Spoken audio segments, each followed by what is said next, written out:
সকালে ঘুম থেকে উঠেই তো আগে রান্নাবান্নার খাবারের জোগান দিতে হয়, তাই না? তো যেহেতু নতুন জায়গায় আসছি, এখানে বাজারঘাটও তেমন খুব একটা চিনি না, আর আশেপাশে কোথাও বাজারই নেই।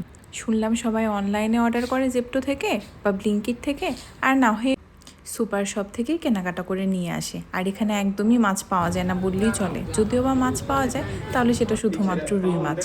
অনেক দিন আসার পর থেকে বাড়িতে বসেই আছি, তো সন্ধ্যার সময় আমি, মা আর বাবা বাড়ির কাছেই একটা মলে চলে গিয়েছিলাম কিছু জিনিস কেনাকাটা করার জন্য।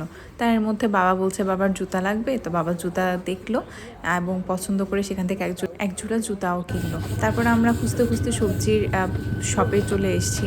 এখানে সবজির যা চড়া দাম কি বলবো, আগে ভালো মতন দেখছি যে কোন দামের কি জিনিস আছে, তারপর হচ্ছে সেই জিনিসে হাত দিতে পেরেছি। পালং শাক দেখছি এখানে 150 টাকা কিলো, আর ধনিয়া পাতা 400 টাকা কিলো। কি আর বলবো, মোটামুটি কিছু জিনিস রিজনেবলে আছে, যেগুলোর একদম বাজারে যেমন দাম হয় এখানেও তেমন দামই আছে। কিন্তু এই সবজিগুলো যেগুলো শাক, ধনিয়া পাতা, কাঁচামরিচ, ওগুলোর বড্ড দাম। জিজ্ঞেস করাতে বলল যেহেতু গুজরাটের এই সাইডটা অনেক দিন ধরে খুব বেশি বৃষ্টি হচ্ছে, বন্যার কারণে সবজির দামও অনেক বেশি বেড়ে গেছে। তা মা যতদিন আছে চিন্তা করলো কি কি লাগবে, রোজ সবজি তো একটা কিছু করতে হয়, সেটা মা ভালো করে দেখে দেখে বেছে নিল কোন আলুটা ভালো। এখানে ভ্যারাইটি রকমের আলু ছিল। তো মোটামুটি আমরা কিছু ধরনের সবজি নিয়েছি। একটা ফুলকপি নিয়েছি, ফুলকপিটা পড়েছে দাম 50 টাকা।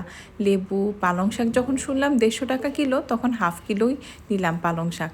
কারণ ফ্রিজে রাখলে সে আবার একদিনের বেশি থাকে না, একদিন পরেই পাতা যখন কালচে কালচে হয়ে যায় তখন বড্ড খারাপ লাগে দেখতে।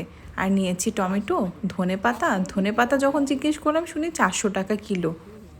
আর বাদবাকিগুলো মোটামুটি রিজনেবলই পেয়েছি, খুব একটা সস্তা না বলতে গেলে, কারণ এখানে যেহেতু কর্পোরেট শহর, সবাই চাকরি করে, তো সব কিছুর দামই অনেকটা বেশি। আর ওই যে মা পায়েস করবে বলে গোবিন্দভোগ চাল 1 কিলো নিয়েছে, সেটার দামও পড়েছে 300 টাকা। আর নিয়েছে পায়েস করার জন্য টোন্ড মিল্ক। আর আমাদের ব্যাপারটা কি বলুন তো, যখনই বাইরে যাই যেটাই দেখি সেটাই কিনতে ইচ্ছা করে। খাবার ব্যাপারে তো আরও বেশি, বিশেষ করে আমি আর মা। যখন মনে হয় যে এটাই বেশ ভালো লাগছে, তো কোনো কিছু এদিক সেদিক না ভেবে জিনিসটা নিয়েই নেই। কারণ প্রতিদিন তো এক ধরনের খাবার খেতে ভালো লাগে না, মাঝে মাঝে তো ইচ্ছাও করে একটু ভ্যারাইটি রকমের রান্না করে খাই।